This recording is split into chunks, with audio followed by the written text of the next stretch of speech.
about our partnership with Fambidzanayi under the Utariri project, Fambidzanayi Permaculture Center. We have a huge component of agroecology in our project, which mainly focuses on empowering communities on using locally available materials to improve the health and the condition of their soil so that they can in turn get better crop harvests and good crop productivity. So we've worked extensively with Fambidzanayi on the Utariri project, working in Nyami district, Urungwe district, Mbire district and Mzarabani district. Fambidzanayi has been able to train our farmers and equip them. It's more often a hybridized training where farmers bring in their knowledge, and Fambidzanayi also brings in various ways in which farmers can use locally available low-cost materials to improve their soil fertility. When we first heard about the program from the director of the Land Church Aid, we were interested in learning more about the climate change proposal program for the Zambezi Valley, an initiative that integrates people, conservation, climate and ecosystems. And therefore the Swedish Embassy, together with the Land Church Aid, undertook a 3-day mission at the end of May 2022, covering actually 1,500 kilometers from Harare to Urungwe, Kariba, Gachigachi, Mbire, and back. It gave us important insights and a better understanding of the program. The localization of climate action is of critical importance.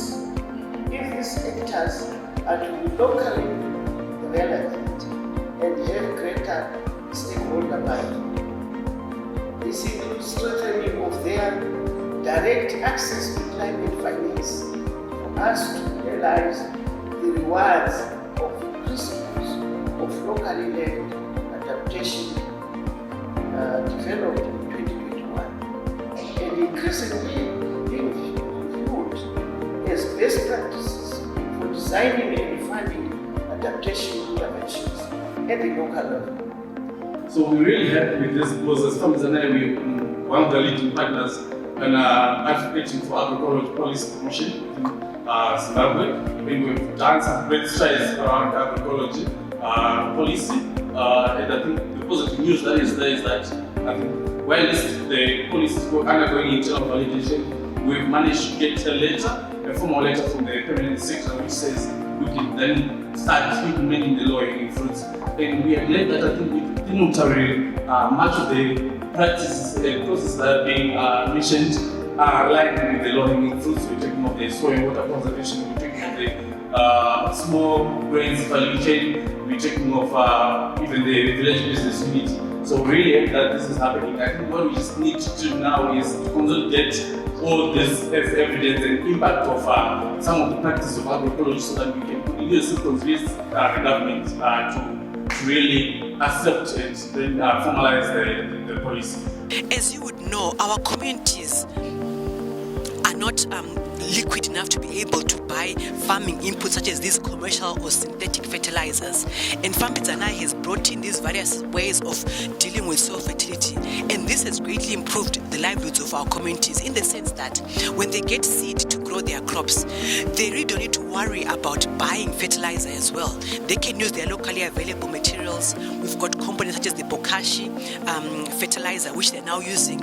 And our farmers have been trained on this using the lead farmer and the farmer field school approach. They learn these skills at the agroecological plots, which are in the irrigation schemes, and they in turn go and practice what they've learned in their own crop fields and also cascade the information to the farmers. So farmers on their own now, they do have an opportunity to earn money, rather than for them also to go into the forest, whereby reducing human-wildlife conflict.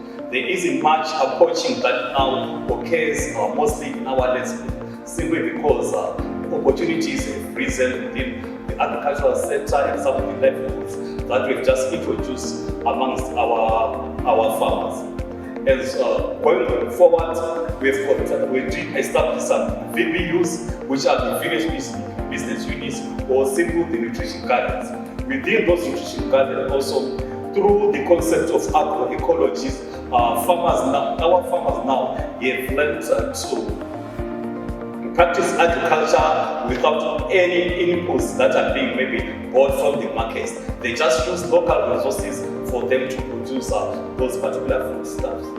And this has greatly improved the livelihoods of the farmers, because farmers are now harvesting better crop yields and on a small area that have been cropped, and we can see that food security is slowly but surely improving. So Fambidzana has been very critical and very supportive, and has assisted our communities to see that they can live and grow their crops using the resources that they have around them.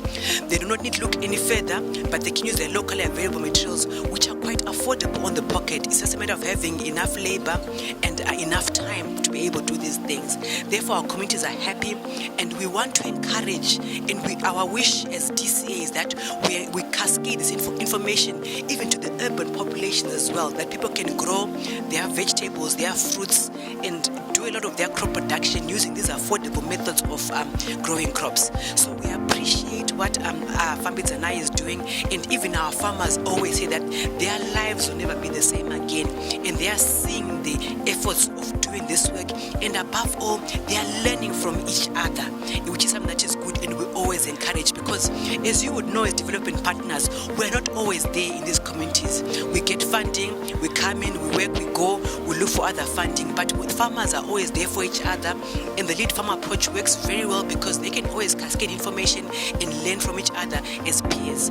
So we are so grateful for Fambidzana for the work that they're doing, and we wish to extend this to other areas, because our rural farmers in Zimbabwe all have the similar livelihoods. They rely on agriculture as their mainstay for production. So thank you, Fambidzana, for the work that you're doing, and we say we love agroecology. Agroecology is life, agroecology is food, agroecology is everything.